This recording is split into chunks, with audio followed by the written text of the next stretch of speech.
Welcome back, focused learners, to The Explainer. I am so incredibly pumped to have you here today, because we're going to tackle a behavioral trap that pretty much every single one of us has fallen into at some point. I'm talking about the perfectionism procrastination paradox. It's that insanely frustrating feeling where wanting things to be absolutely perfect leaves you so paralyzed that you literally can't even start. I mean, we've all been there, right? Staring at a blank screen or a pile of tools, totally stuck. Well, today, we're going to untangle exactly why this happens, and we're bringing in some seriously groundbreaking psychology research to do it. So here's the million-dollar question. Are perfectionists actually procrastinators? At first glance, it feels like a total paradox, doesn't it?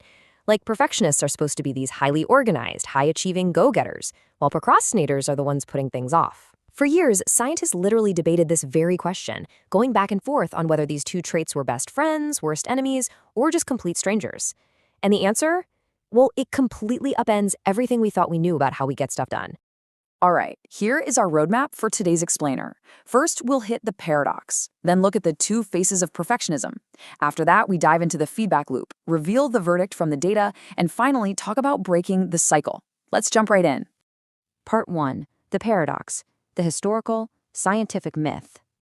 Okay, so to understand where we are right now, we kind of have to look at where we started. For a really long time, the scientific community was operating under this huge assumption, mostly driven by a massive meta-analysis done back in 2007. Check out this direct quote from the study. It claimed that procrastinators are actually less likely, not more, to be perfectionists. They basically found a correlation of 0 between the two. But come on, let's be real for a second.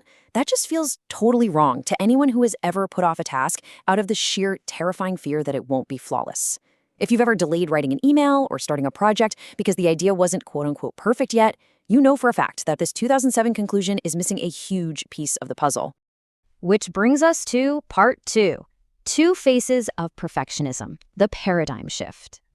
So, the fundamental flaw with that older 2007 research, it treated perfectionism as just one single monolithic trait. But modern psychology has realized something way more profound. This brings us to a monumental 2017 conceptual update from researchers at the universities of Leeds, Sheffield, and York.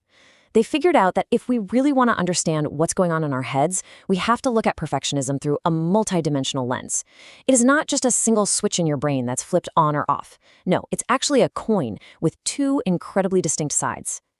The first face of this coin is what they call perfectionistic strivings. Now, this is the side that's actually linked to high self-efficacy, positive self-evaluations, and adaptive success seeking. Basically, it means you set the bar incredibly high for yourself, but, and this is the absolute key here, you actually believe you have the skills to jump over it. You are driven by the thrill and the pursuit of success. But we've got to immediately flip that over and look at this second face, perfectionistic concerns. This is the dark side of the coin. It's the maladaptive side, driven by harsh self-criticism, a totally paralyzing fear of failure, and avoidant coping styles. In this scenario, you still set that bar ridiculously high, but you are absolutely terrified of tripping underneath it. You're super preoccupied with what other people are going to think if you make a mistake. And honestly, even when you do succeed, you barely feel satisfied. You're motivated not by the joy of winning, but by the sheer terror of failing. Moving on to part 3. The brain's feedback loop. Self-regulation failure. All right, so how did these two faces actually cause us to delay our work? Well, procrastination at its core is a failure of self-regulation. Think of your brain a bit like the thermostat in your house. A thermostat detects a discrepancy between the current temperature in the room and the desired temperature that you set, right? This feedback loop is exactly how we regulate our behavior to close that gap. Step 1, you set a goal. Step 2, you take a look at where you currently are. Step 3, your brain's comparator mechanism calculates the gap between those two things. And step 4, you take action to close the gap. Sounds super simple, right? But the magic and the breakdown happens right in that tiny fraction of a second before step 4. And this brilliantly illustrates where that breakdown actually happens. Before you take action, your brain does this rapid-fire calculation called an expectancy assessment. It essentially asks, hey, do I actually have what it takes to close this gap? If you have a favorable assessment, meaning you believe you can do it, boom, you take goal-directed action. But if negative self-evaluations and self-doubt make you assess that you lack the resources to achieve the goal, that's an unfavorable assessment, your natural human impulse is to withdraw. You back away to protect your self-esteem. And you know what that withdrawal looks like in the real world? It manifests exactly as procrastination. Let's hit part 4, the verdict, the meta-analysis data. Okay, so now that we know the theory, let's look at the monumental data from that 2017 study, which acts as the final verdict here. This data completely shatters the old myth by proving the two-faced nature of perfectionism and exactly how it interacts with our brain's expectancy assessment. And guys, the researchers didn't just look at a handful of people in a lab. They conducted a massive meta-analysis of 44 independent studies, analyzing over 10,000 participants. I mean, that scale is huge. It gives us incredibly robust, undeniable evidence about the true link between chronic trait procrastination and multidimensional perfectionism. And the numbers they found? Absolutely fascinating. So here is the crucial point, a positive medium effect size, a correlation of 0.23.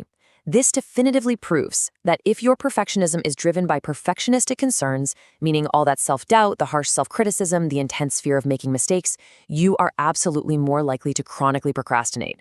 Because you doubt your ability to be flawless, your brain triggers that unfavorable expectancy assessment and you just withdraw, you delay.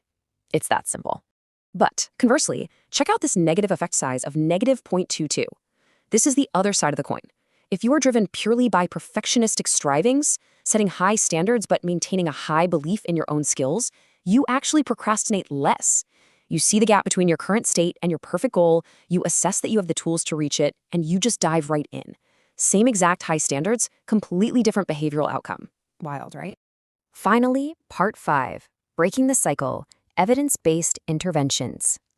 All right, so we've got the data. We understand that procrastination isn't just you being lazy. It's a self-regulation failure tied super closely to negative self-evaluations. So the big question, how do we hack our own internal thermostat to stop delaying? How do we shift away from that paralyzing grip of perfectionistic concerns? Well, the research highlights 3 evidence-based interventions. First up, mindfulness. This means practicing a non-reactive self-awareness so you can just observe your fear of failure without letting it steer the ship. Second, self-compassion. This is simply showing yourself a little kindness when you inevitably face setbacks, rather than just punishing yourself. And third, positive reframing. This is actively choosing to view challenges not as threats to your self-worth, but as opportunities to learn and grow. These interventions are huge because they directly downregulate your negative mood and stop the self-blame. By doing that, they improve your brain's expectancy assessment. Suddenly, you believe you can handle the task, so you take action instead of running away. As we wrap up this explainer, I really want to leave you with a final provocative thought. Think about the very last big project that you put off. Ask yourself, which side of the perfectionism coin is actually driving your delays? Are you genuinely striving for high standards with the belief that you can reach them, or are you paralyzed by a deep underlying concern that you'll be criticized for your mistakes? Honestly, understanding your own self-regulation habits is the very first step to hacking your internal thermostat and finally getting unstuck. Keep learning, keep reflecting, and I will see you on the next one. Wow, we're already at the end of the video. Come on, watch other fun videos too. And don't forget to click subscribe to the BrainBubble channel.